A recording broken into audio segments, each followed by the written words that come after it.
SecDev group. I probably don't need this, but if you like, I can certainly talk with it. And there we go.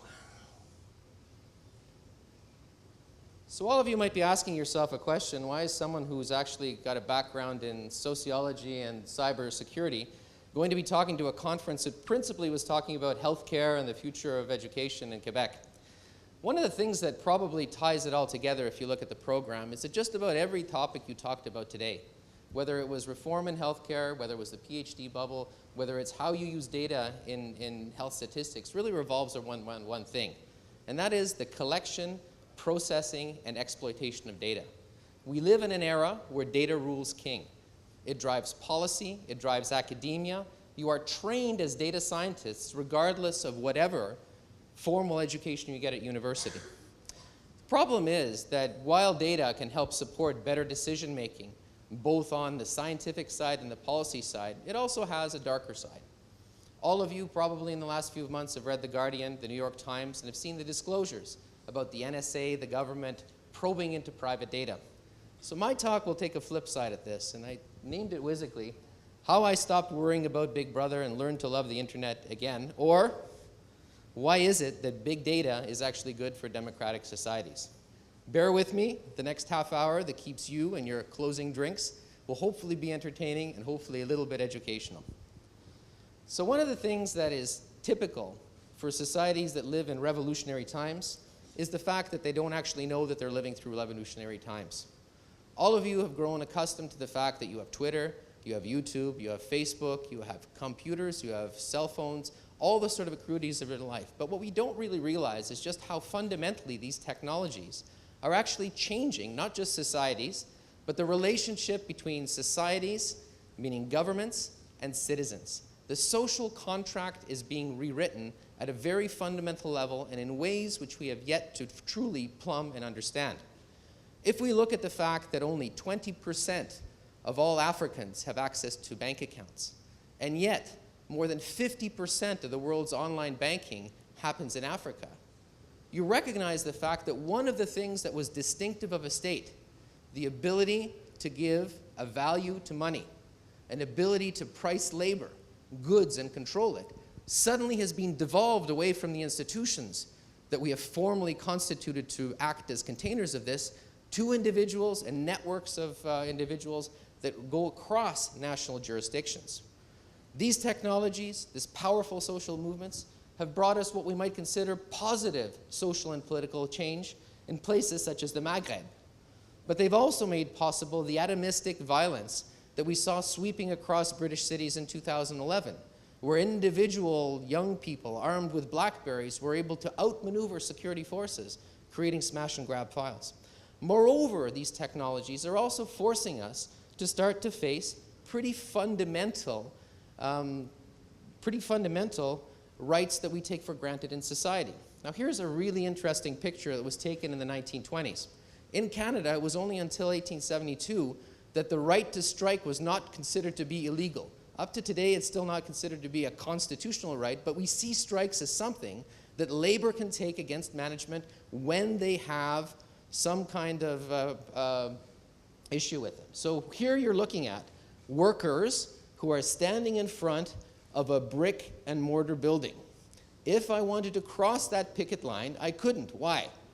Because those workers would be denying service or denying access to that particular institution.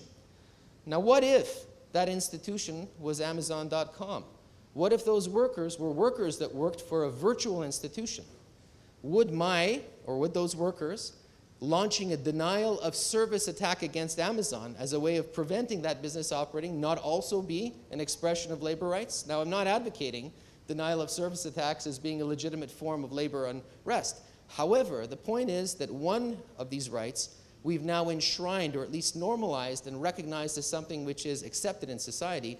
The other doesn't yet have a sort of embodiment. The same thing goes with journalism. If I'm a journalist and I decide to be a whistleblower, I am protected by law in my right to be able to do that. If I'm an NGO or a civil society organization that does the same, I can be treated and prosecuted as a criminal. The fact is that we've seen the emergence of a new form of politics. And it's a new form of politics where some actors are recognizable, but some actors are not in the way that they act. And we call this form of political empowerment open empowerment, referring essentially to a scale-free or a scaling of empowerment that's going faster than outside of the bounds of existing rules and institutions. What makes this possible? What has made this possible? Well, really, it's been a combination of two things. One, it's been technology. And let me delve a little bit into the technology so we understand what it is. One of the driving factors has been the emergence of something called cloud computing, which in itself is also a function of Moore's Law. Moore's Law states that every 18 months, the power of computational devices doubles, while its price falls proportionately. So what that means is that my 5th generation iPhone here has more power than my laptop did 3 years ago and costs about half as much. The fact that these computational power no longer has to be tethered to physical devices that I need to own means that essentially I can have access to a supercomputer without actually having to physically own one or even have access to them. The fact that cloud computing has also become tethered increasingly to mobile devices, small devices that can access these computational powers from anywhere across the planet, means that geography is also no longer a limitation to access power that previously only was available to corporations or to states. And just as an example of this, we tend to think of computational power as something that institutions and states have. And if we look at the most powerful supercomputers in the world, currently the two that exist are the People's Republic of China, the Milky Way 2 computer, which is used for simulating nuclear explosions, which contains about 3,120,000 cores. Second largest supercomputer in the world is the Cray XK7, operated by the Sandia Laboratories in the States, which contains 560,000 active cores. However, take a look at this. In the private sector, currently, Amazon operates a cloud available to you and I that has over 14 million cores. Google operates a cloud which has over 28 million cores. Moreover, I can access that for $15 a month. I can spin up a supercomputer of 50,000 cores for about $5,000 an hour, okay? Which means that access to these kinds of resources, which previously only belonged to states, has become largely democratized. And that's going to change even more. It's going to change even more because currently, the way that the network, global network, is structured has been limited by the addressing space that's available to call things on the internet. Crudely speaking, an address for each device. Now, currently, that limitation was based across this number. This is the finite number of devices that can be connected to the internet based upon a unique address. Over the next 3 years, this is the number that we're looking at. Anyone care to read that? Who's the mathematician here? What that means is that pretty well everything that you see around this room, the chair, the floor, your tie, your shoestring, everything, will have an internet address. It will be able to tell you, I'm about to be worn out. You've bought 3 of these in the past. Who of you buy things from United Colors of Benetton? Anyone here? You're students, so I doubt it. Anyone? I'm joking. If you do, there's a tag built into your sweater that tells the store every time you walk through the door who you are, where you bought it, what color, how often you've bought it, so that the salesperson knows how to profile you in terms of further sales. That will become the norm. Essentially, anything and anything connected to the internet will become both a sensor and a collector of data of one form or another. What this means in totality is that technologies themselves have become generative. In other words, no longer is there a limitation based on access to physical devices. You can do it from anywhere in the world. Cost, meaning that you don't have to be at a university or a corporation, but really your ability to create things in cyberspace is limited only by your imagination. Now, if that's the what of cyberspace, the technological characteristics of it, the more interesting part are the social aspects of it. So let's take a look at these statistics. About 1/3 of all mankind is connected to what you might call broadband internet. That's the kind of internet that you sometimes get in Canada unless you use Rogers. There are more cell phones on the planet than there are human beings, but it's the last 3 statistics that are the most important. 2/3 of those currently connected to the internet globally are under the age of 35. 50% are under the age of 25. What does that mean? This means these are young adults. These are people who are just entering into their most productive years of lives. This is where the ambitions hit the hard realities of adult life. This is the generation that has the most to gain and the most to lose by not changing the circumstances under which they live, economically, socially, politically. The fact that 80% of them use social media is pretty significant because that's the medium through which a sense of community and agency is established. And social media is interesting to look at because if we take a look at the way that the world is currently organized, we think of nation states. We think of countries like China, like India as being large containers of humanity. But after this, we have Facebook. After Facebook, we have YouTube. And is the United States next? Actually not. Because after YouTube, we have Twitter, Google, Shazam, and Skype as collections of humanity. Now, I'm not arguing here that social media platforms are equivalent to nation states. Clearly, they're not. Nation states have different rule sets under which they function. But as communities of individuals, where agency occurs, where conversation happens, where movements are born, social media platforms are highly, highly important. Now, if that's the sort of what of the demographics of cyberspace, what's also equally important is the who's.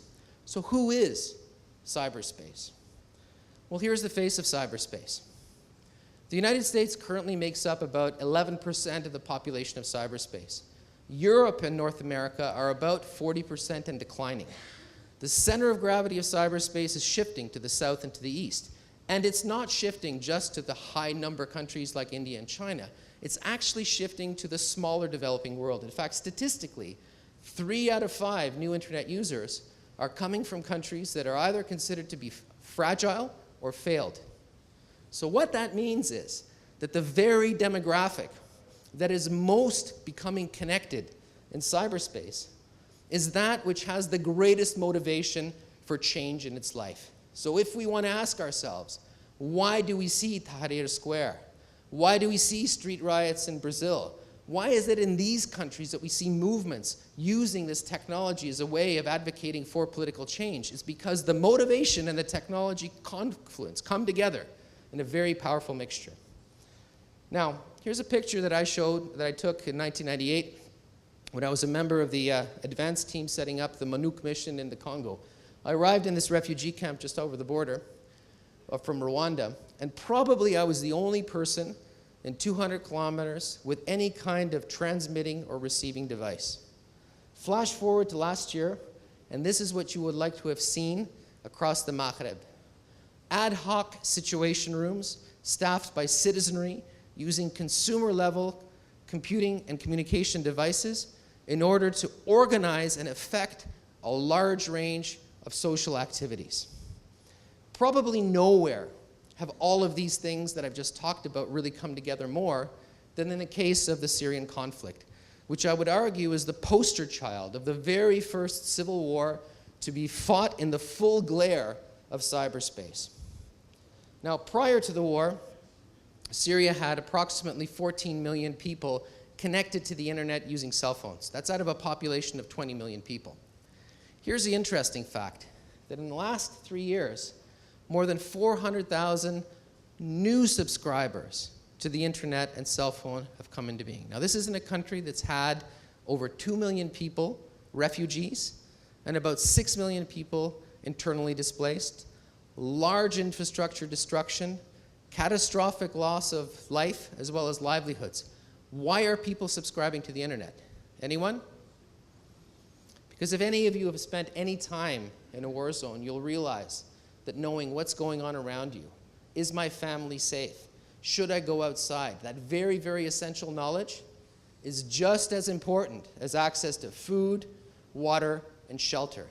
The fact that we now have these technologies available in these zones of conflict means that they are being used. And they're being used not just by people to communicate between each other, but to create a vast amount of data about what actually goes on in these zones themselves. Now, there are 4 things that I want to focus on that have sort of come out of the Syria experience that are important. The first is probably the most self-evident thing, and that is that combatants have started to use cyberspace as part of the forum of war. We've seen the emergence of groups like the Syrian Electronic Army, but we've also seen the increasing creation of cyber wings to existing territorial militias who have objectives which they define in strategic terms in the same way that they would in terms of seizing territory. Secondly, we've seen a tremendous amount of data and information created by citizens themselves. So for those of you who remember the Iraq War, there was a single NGO at that time called Iraq Body Count, which collected and calculated the number of civilian deaths occurring in the country. It used traditional survey means, interviewing people, working through third-party NGOs, etc. Today in Syria, you have more than 36 sites like the one you see here. These are crowdsourced, citizen-run sites. These are sites literally set up by individuals where other individuals will self-report. This is my brother Ahmed. He was killed today. He was killed here. He was killed by this person. You have sites that gather information about sexual violence against women. You have sites that collect information about different combatants and militant groups at different levels of accuracy and engagement. You have sites which show you visual evidence of every single aircraft shot down over Syria, who was shot down by and when. You have sites which catalog where YouTube videos have been taken, by whom and what they show.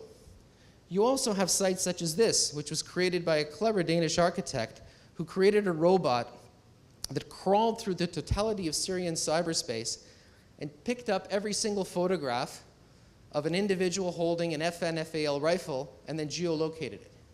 Why is that important? Because FNFAL rifles were not part of the inventory of the Syrian military, and anybody carrying one inside of Syria would have gotten it from abroad, which means this map of people holding weapons actually give you a map of who is receiving weapons from abroad within the Syrian conflict itself. That totality of information, when combined with the computational power that's now available to non-state actors, i.e. not the NSA, but clever individuals like those sitting in this room, can yield for you a tremendous amount of very, very accurate information about individuals and events. Techniques such as the one I'm going to show you here called very large-scale conversation mapping let you take a look at the totality of all conversations happening within Syria, but then drill down on individuals who are key communicators. Who are they? Who are they talking to? What are the boundaries of the community that they represent? Other techniques such as geotemporal social media collection, which basically creates a geographic and temporal reticle around what you're collecting, means that you can say, I don't care what everything is happening in Syria, I only care what's being talked about in a southern suburb of Damascus between 1 and 6 o'clock in the morning on August 21st. Put all these things together and it's possible to start creating maps like this. Who are the key communicators and key individuals within the opposition movement? The pro-Assad forces, or the Free Syria Army.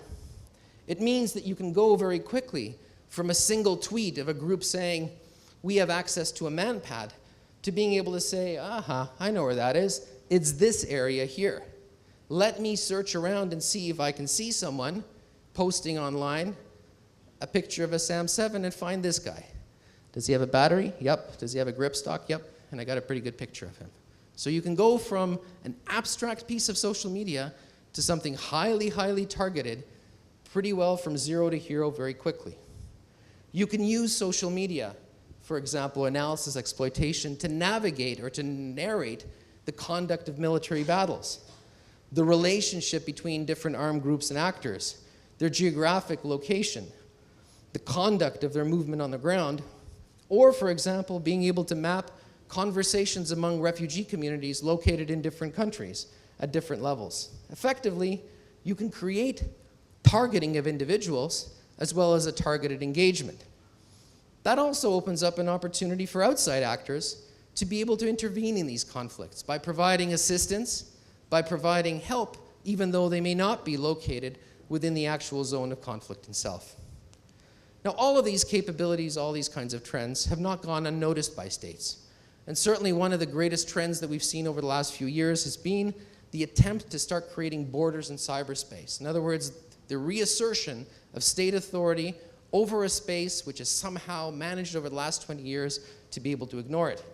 If you live in parts of the Gulf, this is what you're more likely to see when trying to surf to a particularly popular political blog than not. Basically a page telling you that you can't. In fact, statistically, if you look at it, there's been an increase pretty exponentially over the last 10 years from maybe 6 or 7 countries back in 2000 that imposed national censorship regimes to over 90 countries today, actually more than 90 countries today. Effectively, out of that third of humanity that has access to broadband internet, about half lives in states where that access is highly, highly controlled. Now, the power of states to capture, monitor, target, profile through surveillance has also increased, especially as the nature of the threat to states has shifted from other nation states to individuals and to non-governmental actors. The unfortunate accumulation of this is that the real risk is that as states try to create predictability in this particular space, preventing individuals from expressing individual agency, the character of cyberspace, which has been globally contiguous and generally supportive to the kind of generous sharing of data that we've seen, will start to fade and will be replaced by digital borders, checkpoints, and national interests. But I'm an optimist, because the generative nature of society has also allowed individuals to be able to push back against those tendencies. We've seen the emergence of something we may call surveillance, not surveillance, the ability of citizens to hold institutions accountable for what they do by exposing them to a radical transparency. This is a great photograph that I think captures the idea of radical transparency. Does anybody know what this is? So this is a picture of an Egyptian surveillance helicopter hovering over Tahrir Square. Do you know why it's lit up like that? It's lit up like that because of thousands of individual handheld lasers, the kinds that you bring to class, being held by people, effectively silhouetting it against the dark sky. It's a beautiful metaphor, a beautiful visual image that actually shows in very great terms what we've seen in more political terms. And that's the fact that networks of citizens enabled by technology are able to outmaneuver these kinds of surveillance tendencies that exist within the state. Problem is that that's a bit of a Robin Hood view as well. And the one thing that all of us should be cognizant of is that at the moment, we're going through an era where the social contract between individuals and the states is being written because of the forces that you've seen here. The problem is that whereas the social contract under which all of you live emerged over hundreds of years and multiple generations, this social contract is being done within a half generation. In other words, the consequences of getting it wrong are going to be far, far harsher than those that would have existed previously. At its hub, the key of that social contract is going to be around the the relationship between two fundamental rights. On one hand, the fundamental right to privacy, which is one of the pillars of what makes democratic societies work. On the other hand, security as a public good. In other words, what we give up as individuals within a society in order to have a functioning public society. It's also a global problem. Anybody recognize this picture? Probably not, and since I'm keeping you from a drink, I'll tell you what it is. It's a picture from BBC of Al-Shabaab doing what Al-Shabaab does best in Mogadishu. Did anybody see what's behind it? A cyber cafe. Even the most austere places where you would not expect cyberspace to reach, are actually covered by cyberspace, which means that that social contract is as much being rewritten on the streets of Mogadishu as it is on the streets of Montreal. This is one of my favorite quotes. I won't let you all read it, but those of you who can.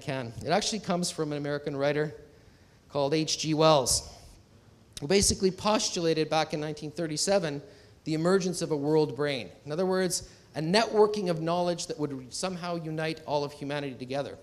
And in many ways, H.G. Wells was ahead of his time, because what he was describing was cyberspace. But if cyberspace has emerged as H.G. Wells' world brain, it's a very immature and complex brain, similar to that of an adolescent making the difficult transformation into its teenage years. It's difficult and it's challenging to deal with these kinds of problems. But I'd say to you, all of you young people, that not dealing with it, not recognizing that the social contract is being rewritten, risks a return to a far darker time in human history, one where revolutions won't be tweeted, but instead, by necessity, barked from the barrel of an AK-47. And on that, I will thank you very much for your attention.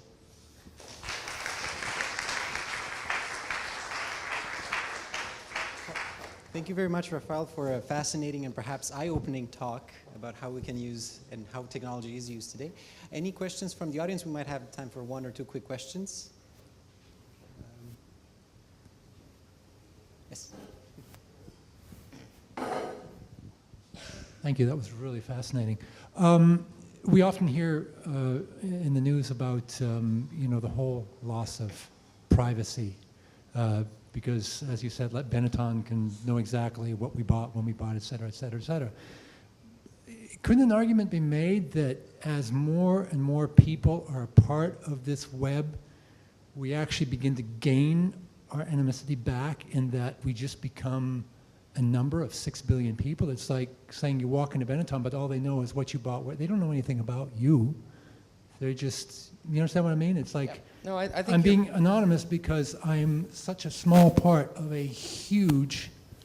Yeah, I think, look, there's two things that are at counterplay here. One is that of all the domains in which humans have activity, land, air, sea, space, cyberspace is the only one which is definable in data, because it's defined by data, which means you, anything around you, essentially becomes an object that can be quantified.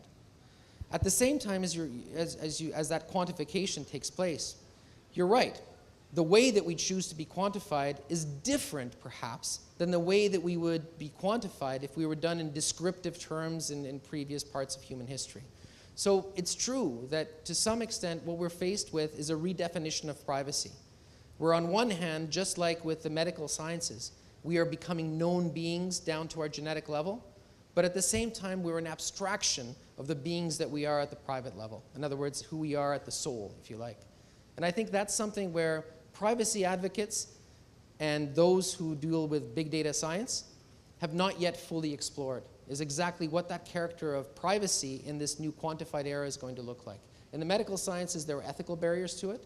In political sciences, there are normative barriers to it. But I think that the problem set is very similar.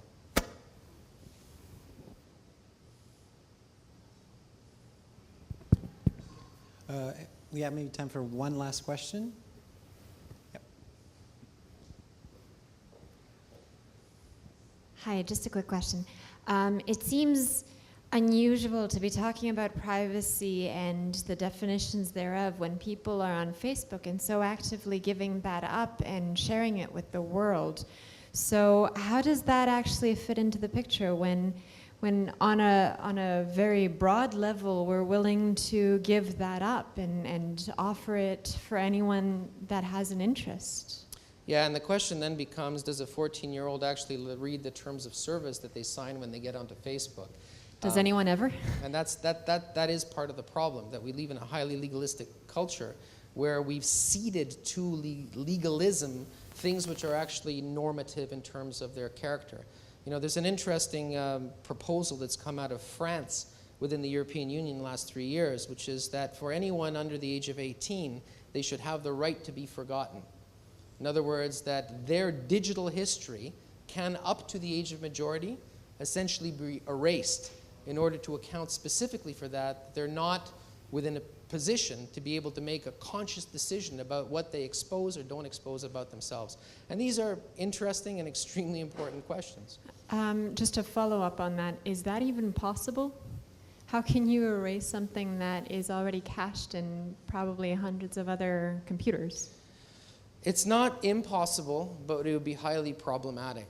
I mean, look, even companies like Google that hoover in far, far more than the NSA ever did, don't do so in a way that conforms to something called identity resolution. In other words, they don't match data points that can construct the totality of your identity. What they do is they fragment it by data points that are meaningful to them, which means keeping those data points separated does, on a practical level, offer you an ability to lose resolution over an identity without actually having to destroy the data that lies behind it. So that's a very fancy way of saying that, yes, it's possible, but it's something that would have to be universally accepted, and that's, of course, the big problem.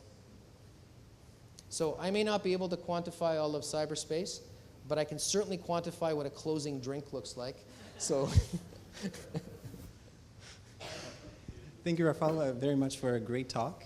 yeah, my quantified drink. Yes. All right, just a, there you go. And just a quick comment on Rafal mentioned about not reading the terms of service. Have any of you ever noticed that by purchasing any Apple product or even using parts of their website, we have agreed not to use that particular product in order to develop chemical and biological as well as nuclear weapons? If you don't believe me, go to the apple.com website and look at their, it's usually in the G or H paragraph. It's very interesting to run a quick search. So just so you know. All right, so again, I don't want to be standing in the way of your drinks, definitely even less than Rafal does. So I would like to basically thank all the organizers, the panel leaders especially, Fanny Dupuis, I'm sorry, Vas Ramamurthy, Alex, she's probably on somewhere out there, Greg Travers as well, there we go, as well as all the other organizers, Megan, Jonathan, Carlos, B, and Marie, and all our volunteers today.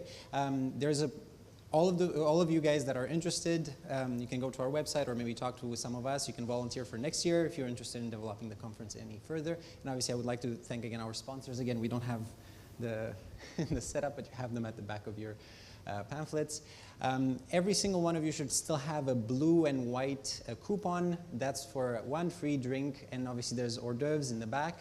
And thank you very much for coming and for staying the entire day. So we're about at, I think, 10 hours running. We have another 2 hours if you're interested to stay, or 1.5 hours until the end of the reception. And you're free to mingle, and hopefully some of our prior panels will still stick around and you can ask them your own questions. So thank you very much for attending. And thank you for, again, making this a great conference.